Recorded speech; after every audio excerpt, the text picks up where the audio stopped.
خاتون جو کہ 8 ماہ کی حاملہ ہے اور اس کا نام ہے نسرین مائی،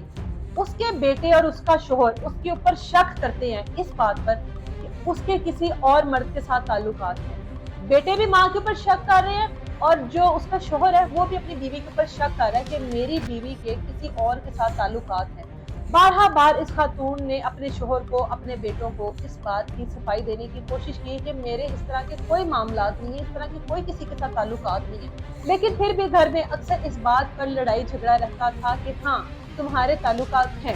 اب ایک دن یہ لڑائی جھگڑا اس حد تک بڑھ جاتا ہے کہ وہ بیٹے،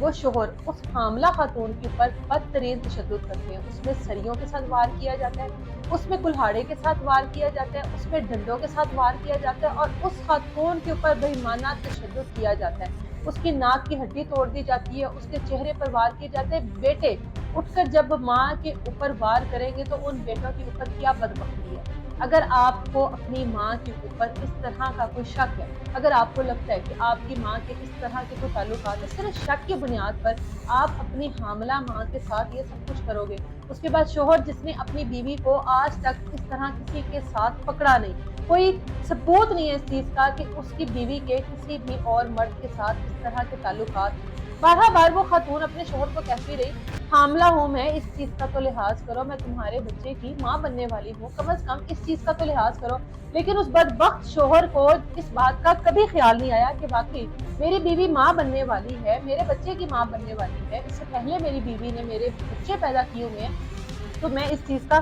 لحاظ کروں۔ اب یہ اجمل نامی بندہ ہے، جب گھر میں لڑائی جھگڑا شروع ہوتا ہے، تلخ کلامی شروع ہوتی ہے اور اسی بات پہ شروع ہوتی ہے کہ تمہارے فلاں کے ساتھ کوئی اس طرح کے تعلقات ہیں۔ اب اس بات پر خاتون اپنی صفائیاں پیش کر رہی ہے کہ ایسا کچھ بھی نہیں ہے، یہ فضول کا لڑائی جھگڑا ہے جو کہ ہر وقت گھر میں موجود ہے۔ بیٹا جو ہے شعیب نام ہے اس کا، ایک بیٹے کا نام شعیب ہے، ایک کا نام اجاز ہے۔ یہ دونوں بیٹے اٹھتے ہیں، ایک بیٹا سریا پکڑتا ہے، ایک بیٹا بدبخت بیٹا جو ہے وہ کلہاڑی پکڑتا ہے اور ماں کی کلائیاں، ماں کے گھٹنے، ماں کی ٹانگوں کو اتنی بے دردی کے ساتھ مارتا ہے، اتنی بے دردی کے ساتھ مارتا ہے کہ وہ عورت اٹھنے کے قابل نہیں رہتی۔ ایک عورت کے اوپر اس طرح کا تشدد، دوسرا ایک حاملہ عورت جو کہ 8 ماہ کی حاملہ ہے اس کے اوپر اتنا بدترین تشدد۔ مارنے کے بعد جب گاؤں والے اکٹھے ہوتے ہیں تو یہ لوگ بھاگنے کی کوشش کرتے ہیں اور اس پوری مار پیٹ میں، اس پورے تشدد میں اور بھی 2 رشتہ دار ہیں جو کہ اس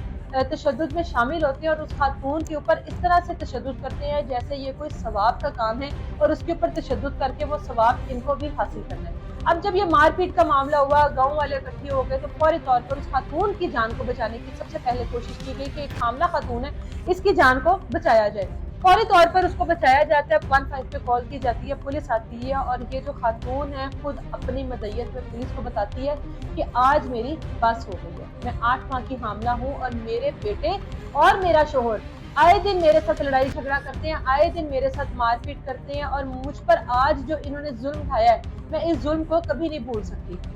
میں چاہتی ہوں کہ ان کے خلاف سخت سے سخت کارروائی کی جائے تاکہ مجھے انصاف دیا جائے اور آنے والے وقت میں کبھی کوئی اولاد اپنی ماں کے اوپر اس طرح سے ہاتھ نہ اٹھائے، کبھی کوئی شوہر اس طرح سے اپنی بیوی کے ساتھ اس طرح کا سلوک نہ کرے۔ کہا جاتا ہے کہ اگر آپ کو اپنی بیوی کے ساتھ کوئی ایسا مسئلہ ہے، اگر آپ کو لگتا ہے کہ آپ کی بیوی صحیح نہیں ہے، آپ کی بیوی کے کسی اور مرد کے ساتھ تعلقات ہیں، آپ اس کے ساتھ علیحدگی اختیار کر لو، لیکن یہ غیرت کا نام لے کر کسی بھی بہن، بیٹی، بیوی کو مار دینا، یہ صرف اپنے آپ کو سیکیور کرنا ہوتا ہے۔ غیرت کا نام کچھ نہیں ہوتا، صرف اپنے آپ کو سیکیور کرنا ہوتا ہے کہ ہم لوگوں نے غیرت کے نام پر مارا ہے۔